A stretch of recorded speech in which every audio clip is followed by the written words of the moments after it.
Hi learners, in this video I'm going to tell you some details about a prospectus. So basically a prospectus is a document which is issued by a public limited company when it wants the general public to apply for their shares.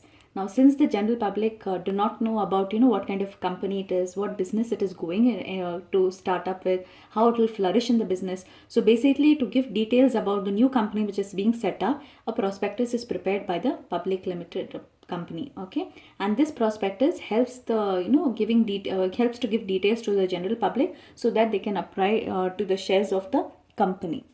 Now moving on to another type of prospectus which we have, which is statement in lieu of prospectus. In lieu of prospectus means instead of prospectus. So this statement is issued by a public limited company again, but then this is issued only to fulfill legal formalities. Okay, now the difference between these two is the first prospect, a general prospectus is issued so that the people apply for the shares, whereas statement in lieu means instead of prospectus is issued only when you want to fulfill the legal formalities. Okay, when you want the the general public to know about the new company but not to apply for the shares. Now the reason why the public company where sometimes does not want the general public to apply for the shares is sometimes their own family members, their friends, relatives, they themselves are ready to invest in the company. So in such cases, only to fulfill the legal requirements, the public company will prepare a statement in lieu of prospectus. Now, rules for the issue of prospectus. So generally when you are issuing a prospectus, these are some of the rules which you should be adhering to.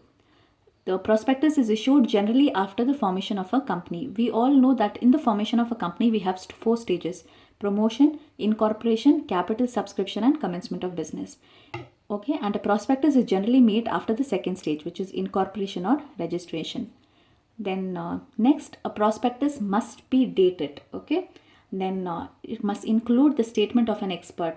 Now these experts could be people who are experienced in the field of business, or they could be big economists, or they could be bankers of some who are ready to advance loans to the company, and these experts will actually vouch for the company. Like we've seen, no, sometimes when new movies launch, that times the critics or some reviews we get where they tell, okay, it's a good thing and all that. Or sometimes when a new product is launched, a new mobile phone, don't we have reviews from people, okay, technicians who feel who will give their reviews that it's a good product and all. Similarly, same way over here, experts are these people who will actually vouch for the company and give confidence to the general public that the company is a one with great prospects for future growth.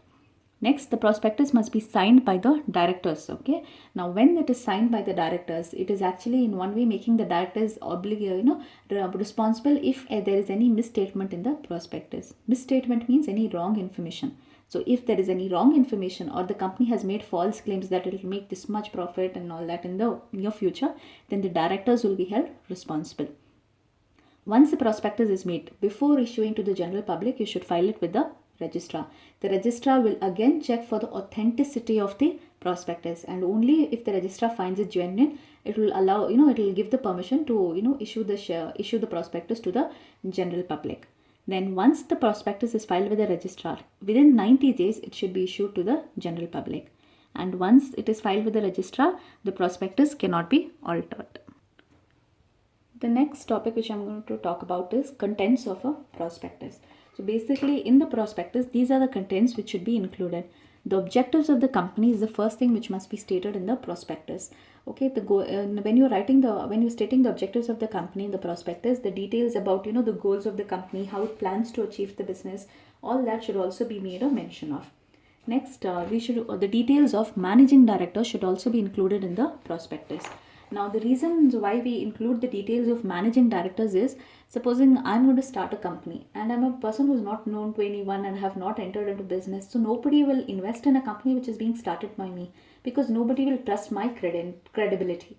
Whereas if I tell, one of some of the directors of my company are Mr. Razin Premji or Mr. Narayan Murthy, then people will invest, okay, in the company. Now, the reason why they will invest is because these are people of business, high business reputation. They've proved their mettle in the field of business arena.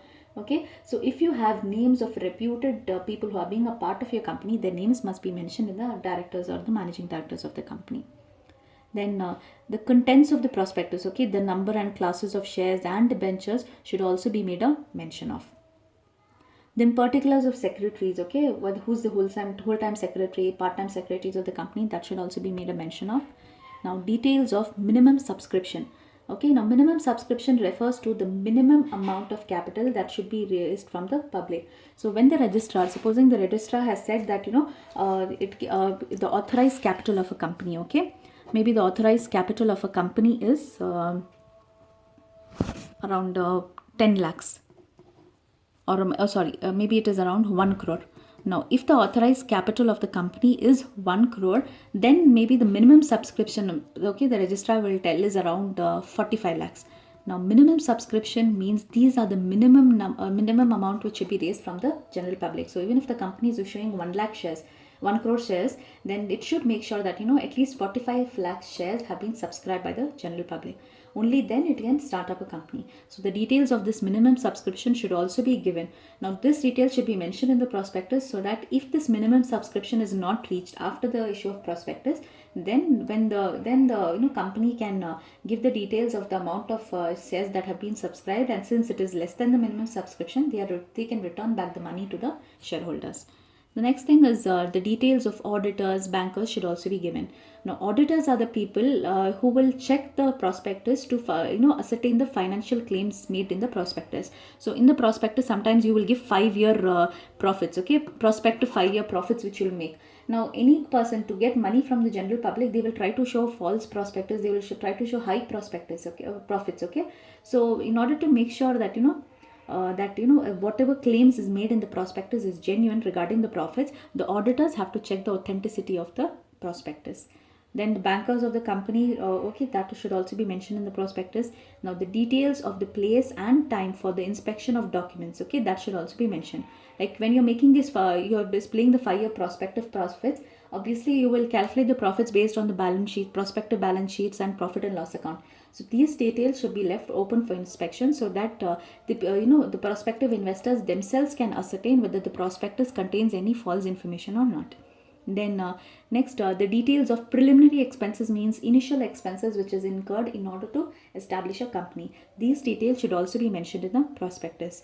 Then the auditor's report, okay, now based on after going through the prospectus, if the auditors have to, the auditors will make a report in which they will tell, whether the claims of the prospectus is, to what extent it can be achieved in the current business scenarios and all that. So the auditor's report, okay, and then in this report, the auditors will also give a declaration that they have analyzed the prospectus and they have found the contents of the prospectus to be genuine. So this report should be accompanied by the prospectus.